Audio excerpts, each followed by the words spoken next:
In this video, we're looking at the roots of cubic equations. So just as when we were looking at quadratic equations, we're going to start by thinking, well, what if I knew the roots of a cubic equation? I gave them names. For instance, we're going to go with, not very creative, but good to keep consistency, alpha, beta, and gamma. So if those are the three roots of this cubic equation, remember all cubics have three roots. It's just sometimes some of them are complex and occasionally have a repeated root, but there are always three. If those are the roots, then we could write it in factorized form like this. X minus alpha, x minus beta, and x minus gamma would be three factors by the factor theorem. And you'd have an a out here so that when you expand all of this and get your x cubed term, it gets multiplied by a, giving you ax cubed. That just sorts out the leading coefficient for us. So let's find a relationship then between alpha, beta, and gamma and a, b, c, and d. And we'll do that in the same way we did last time, which is expanding the right-hand side and then comparing coefficients. So let's expand all of this. So I'm going to get x times x times x, and that's x cubed. Then let's find all of the x squared terms. I'm actually going to do this sort of all in one go. I'll say it's x squared multiplied by, well, it could be minus alpha times x times x. It could be x times minus beta times x. Or it could be x times minus gamma, so minus gamma. Now for the x's. So how do we get an x? It could be x times, you know what, let's actually start with x here, minus beta minus alpha. So it could be alpha beta x, so alpha beta, or it could be alpha times x minus alpha times x times minus gamma. So that's alpha gamma, positive because the negatives cancel. Or it could be x times minus beta times minus gamma, which is positive beta gamma x. Finally, it could have no x's, and that would be minus alpha times minus beta times minus gamma, which is minus alpha beta gamma. So we can expand all of this, or let's not even bother, we'll just go straight to comparing coefficients. The coefficient of x cubed is sorted, ax cubed, ax cubed. Now the coefficient of x squared is b on the left-hand side, and on the right-hand side, it's a times minus alpha minus beta minus gamma. So a times minus alpha minus beta minus gamma. So dividing through by minus a gets me the sum of the roots. So minus b over a. And that's alpha plus beta plus gamma. And notice that matches with what it was for the quadratic. For a quadratic equation, the sum of the roots was minus b over a. So that's good. There's some consistency there. What about the, and by the way, that's important result number one. Okay, what about the coefficient of x? Well, it's c on the left-hand side, and on the right-hand side, it's a times this bracket here. So alpha beta plus alpha gamma plus beta gamma. So dividing through by a here, we get c over a is alpha beta plus alpha gamma plus beta gamma. So this is different from quadratics. With quadratics, c over a was the product of the roots, but there were only two roots. Here, well, it's not the product of all of the roots. It's the sum of the product of the pairs. It's every possible pair multiplied and then added up. So you can sometimes refer to these as the sum of the pairs, or well, we'll talk about shorthands for these as it get quite long later on. So there's your second important result. The sum of each of the pairs added up is c over a. Now for the final one, the constant term on the left is d, and on the right it's minus, well, it's a times minus alpha beta gamma. So minus a alpha beta gamma. So dividing through by minus a, we get d minus d over a equals alpha beta gamma. So for a cubic equation, the product of the roots is minus d over a. So there are your three important results for cubic equations. Let's see how we use those. So the roots of the equation 2x cubed minus x squared plus 2x plus 3 are alpha, beta and gamma. Find the values of, and this looks very similar to the previous style of question from the last video, and we're going to do much the same thing. So the value of alpha plus beta plus gamma, well, it's minus b over a. So let's just be explicit, and it can be very helpful to do this every time.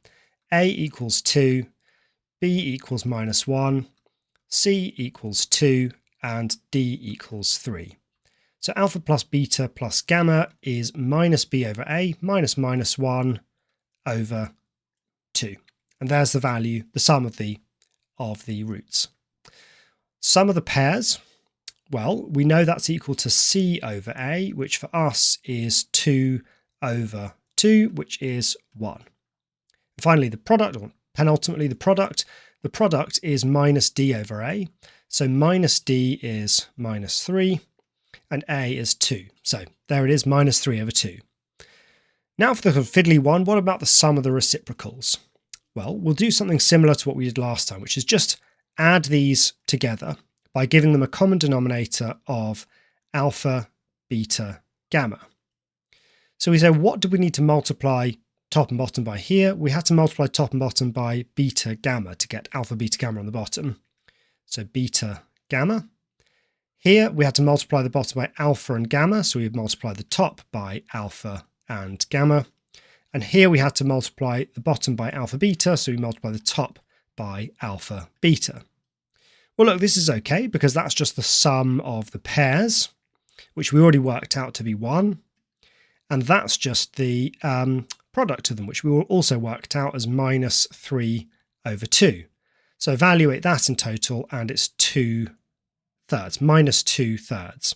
And there's the sum of the reciprocals. So very often the challenge here is working out these sorts of alternative values like the sum of the reciprocals or the sum of the squares or the sum of the cubes. Let's explore slightly fiddlier, slightly unusual problem here.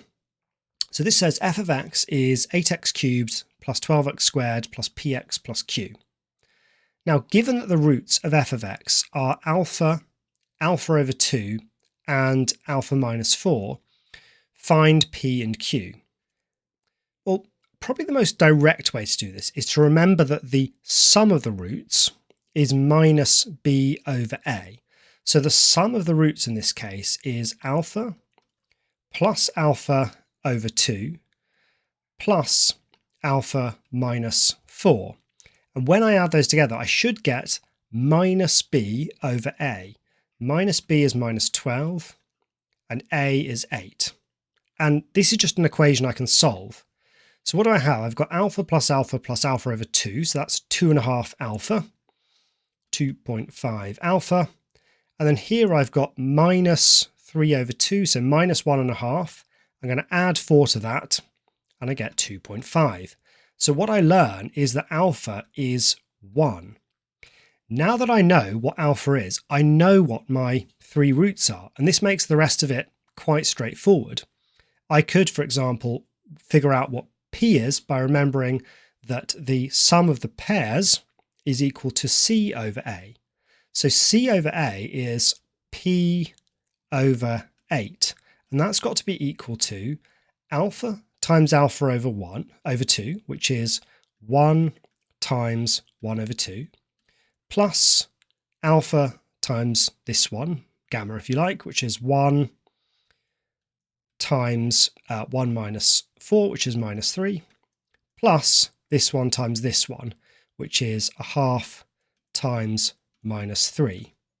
So I can just evaluate this all now. So p over 8 is a half minus 3 over 2.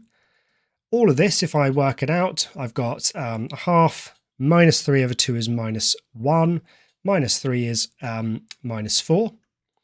Multiply both sides by 8 and I get p equals minus 32. Finally, I can just use the easy one is that the product of the roots is d over a. So minus d over a. So minus q over 8 is the product of the roots, which is 1 times a half times 1 minus 4 is minus 3. So that is minus 3 over 2. Multiply both sides by negative 8 and I get q is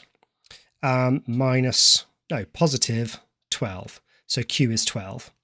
So that's probably the most direct way to do it. There's an alternative way of doing it, which is the following. It's to say, look, if I know that these are the roots, then I know that the factorized version would be x minus alpha over 2, and x minus alpha minus 4. Now, I also know that I'll need an 8 here, such that when I expand this, I get 8x cubed. And what I could then do is just expand this whole thing and compare coefficients. Now, if I do that, I'll basically just end up with what I got here, right? I'll be able to look at the coefficient of x squared and figure out what it is over here and match it up with this. But really the most direct version is just to use those results about the sum of the roots, the product of the roots, and the sum of the pairs. It's always the quickest way of answering these. So I'm not going to complete all of this because if I do that, it will just replicate everything down here. But that's a look at the roots of cubic equations. So I'll see you in the next video when we'll look at quartics.